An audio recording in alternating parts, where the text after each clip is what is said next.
Welcome to Blue Talks.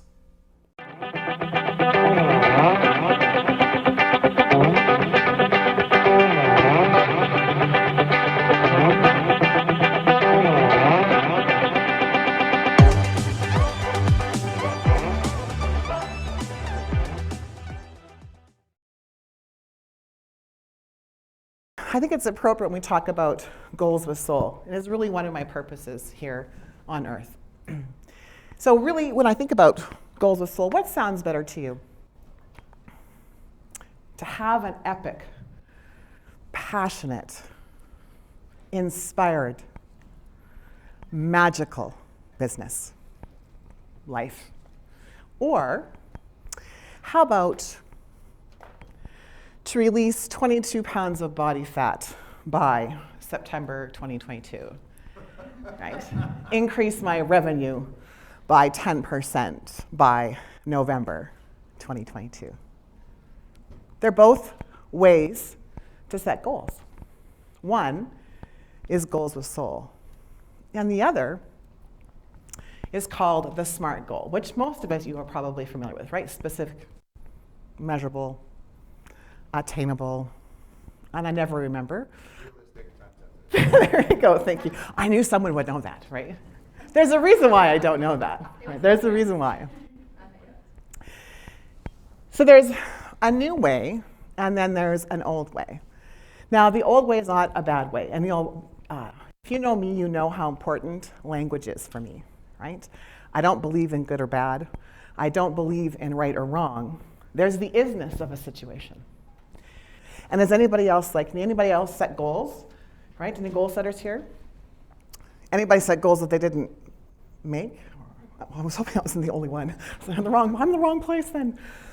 And so what happens is I really start to think about it. What is the difference? And then I started to really analyze and reflect upon the fact that some of the goals that I set certainly had a bigger, more passionate why than others. And I thought, well, that's got to be it. That's got to be why. So I set another goal.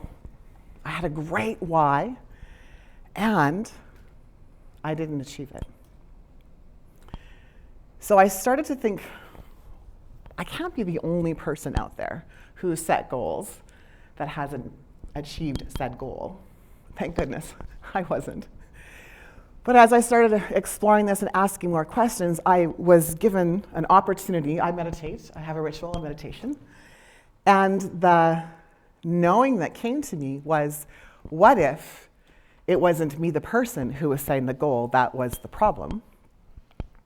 By the way, the problem is never the problem. The problem is the meaning you give the problem. Just a side note. So what if that's not the problem? What if the system was the problem? What if the smart way of setting goals wasn't the best way for me, Ranchelle? So the smart way is a more of a masculine energy way. It's a penetration energy. It's a patriarchal energy. Nothing wrong with that, right? We need both masculine and feminine. But what I started to realize, that was from my perspective, the times that I became this high-achieving, powerful, oriented, let's go girl, I have a lot of burnout.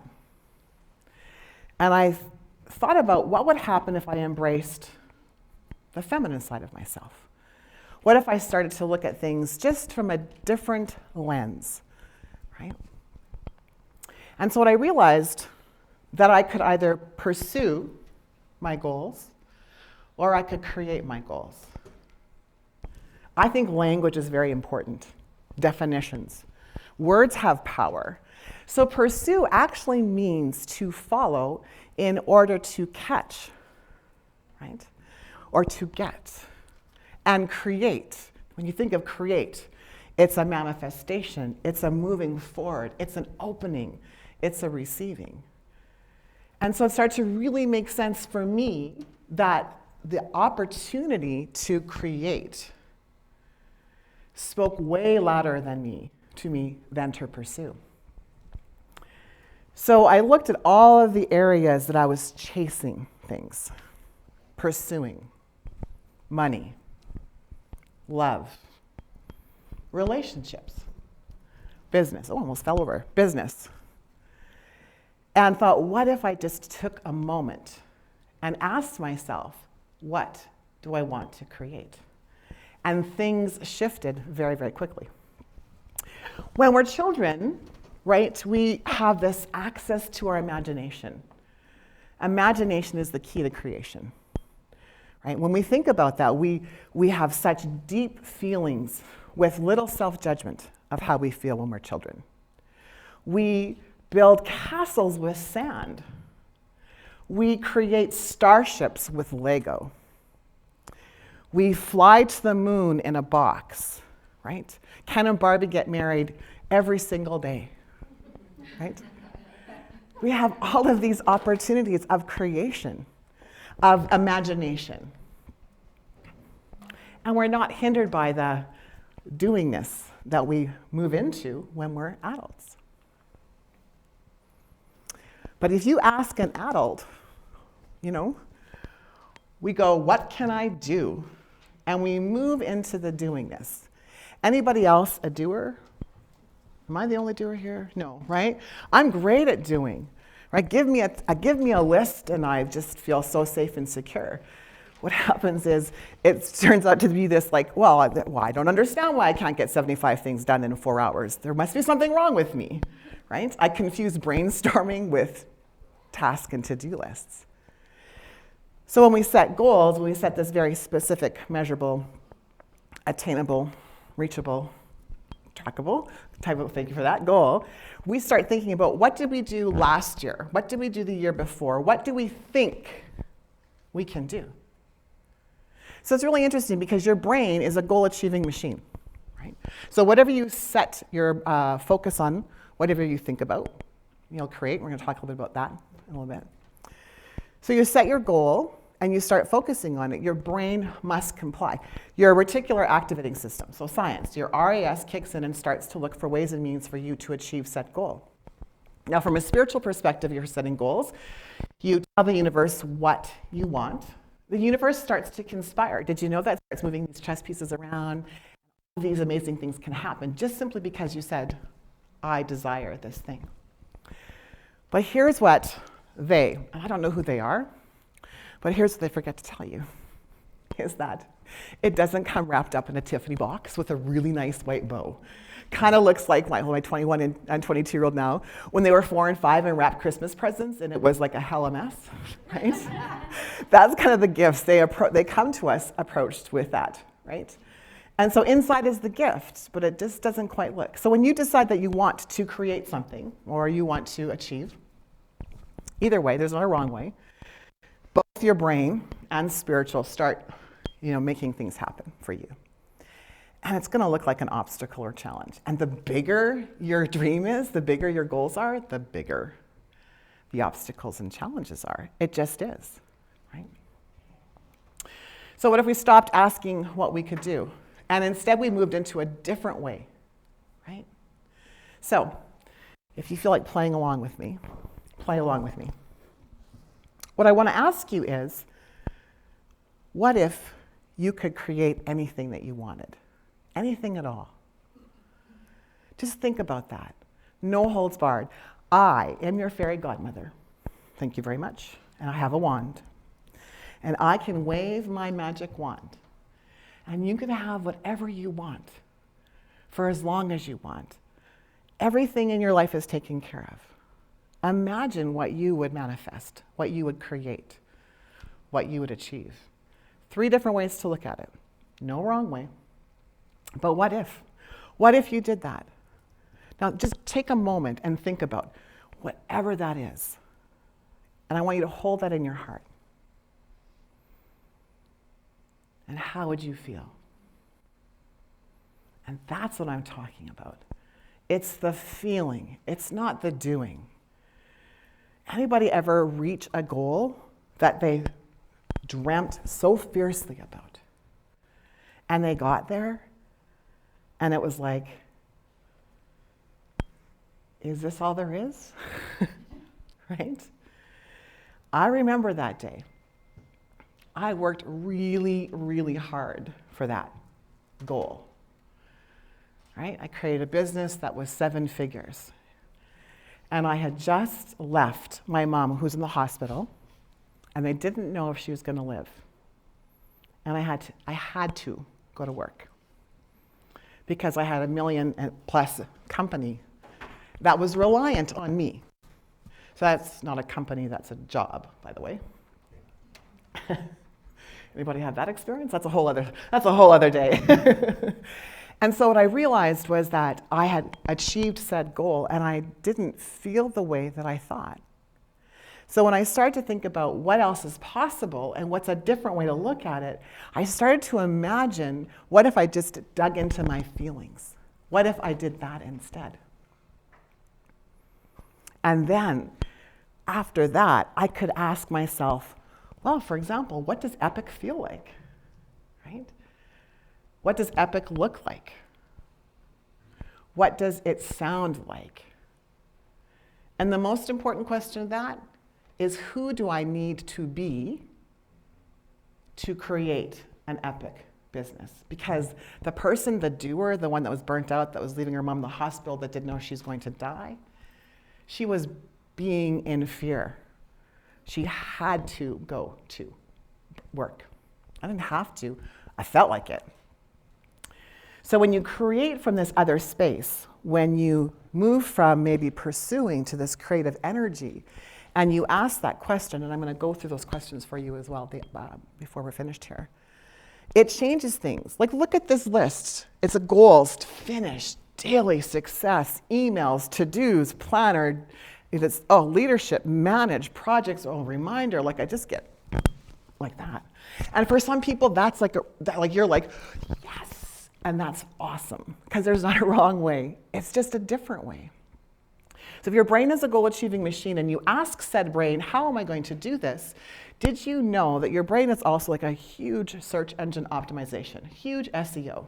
And so it's going to go back into your past, or it's going to maybe look for examples of other people who are doing something. And it's going to tell you all the ways that you can. But you know what else it tells you? All the ways you can't. You know what else it tells you? That you suck. Right? And it gives you all the reasons all your past failures come up, because you're asking, how do I do this? But there's a different way to do this. There's a different question you can ask. I think probably most people in this group have heard first cause, right? That your thoughts lead to things. And that's true. And that's very, very true. But what we forget, or what we maybe don't know, is a little bit of science behind this. Before you have a thought, there's actually a belief. Now, it might be a limiting belief, or it might be an empowered belief. But either way, you have a belief. And that belief leads to a thought. And that belief leads to an emotion, which leads to a picture in your head, usually. And that leads to an action. And did you know that it could be an inaction, like procrastination, or like self-sabotage? So Jason, I was so excited to hear when I caught the end of it. I had to go get mic'd up, right, when we were talking about that piece of habits and rituals. So then we have this action, which leads to results, which solidifies your belief, whatever that is, whether it's an empowering belief or it's a disempowering belief. And then you go through this cycle. So yes, thoughts do become things, but all thoughts become things. A powerful belief, I am brilliant, I'm a success, yes. Or, I totally suck, I'm not good enough, I don't have any value, I'm worthless, right? I'm not smart enough. That was mine, I'm not smart enough, right? Led me down a whole path of, $145,000 worth of information that I attained over 6 years to be a better business coach, right? Based in, I'm not enough. I mean, great information. As my dad says, I'm so sharp, right? But it came from that perspective, right? From first cause, thoughts become things. So what if when you're setting your goals, you look at how you want to feel first? What if you did that? What if you asked, how do I want to feel? And then you described what that looked like, what it sounded like, what it smelled like, what it tasted like. Where would you be? What would you be doing? Who would you be with? What if you wrote that down? And then what if you asked, who do you need to be? Now, for me to create an epic life, an epic business, I need to be focused. I need to be willing to take risks. Now, notice I did not ask what I need to do. I didn't go into, I got to do a Facebook Live 4 days a week, and I got to beat the Facebook algorithm and did the Insta stuff. Like, that just sounds really, right? But if I decide instead that in order to be epic, I need to take a risk, well, a Facebook Live kind of feels risky for me, right? Being up here, a little risky. Right? What if you don't like me? You can throw tomatoes at me? Like, there's a whole bunch of things that go through. And see, I'm the girl that talks about that. I'm the girl that says, hey, I'm really scared. And I did it anyway. So when you decide how you want to feel, and you decide what that looks like, and then you ask, who do you need to be? Then you can ask, and this is the most important, then you can ask, and so again, I love the spiritualness of this. You can ask Creator. Now that could be God, that could be divine, that could be spirit, that could be your higher power. Ask, what do I need to do now?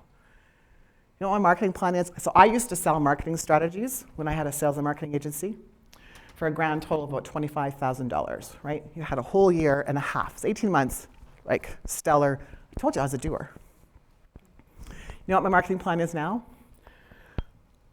I do my breath work. I go into a meditative state, I journal, and then I ask, God, what am I to do today? Where am I going today? What action am I taking today? And sometimes I do a post, go to a networking event, go talk on stage. But this person, my personality, my persona, does not make the decision. I follow Spirit. I follow God. He tells me what to do. Sometimes he's a she. Tells me what to do. That's the difference between goals with soul, how do you want to feel, versus the smart way of goal setting. And one way will feel really good to you over another. There's not a wrong way, right? Let me be clear. There's not a wrong way. And so I invite you, if you want, I have some tools. You can text goals to that number. I have 3 tools for you. One is a list of 125 positive words, right? I didn't even know there was that many words when I started this. Someone used to ask me how I was doing. I'm like, I'm good. How are you? Fantastic. Awesome. Those are the 3 words that I needed.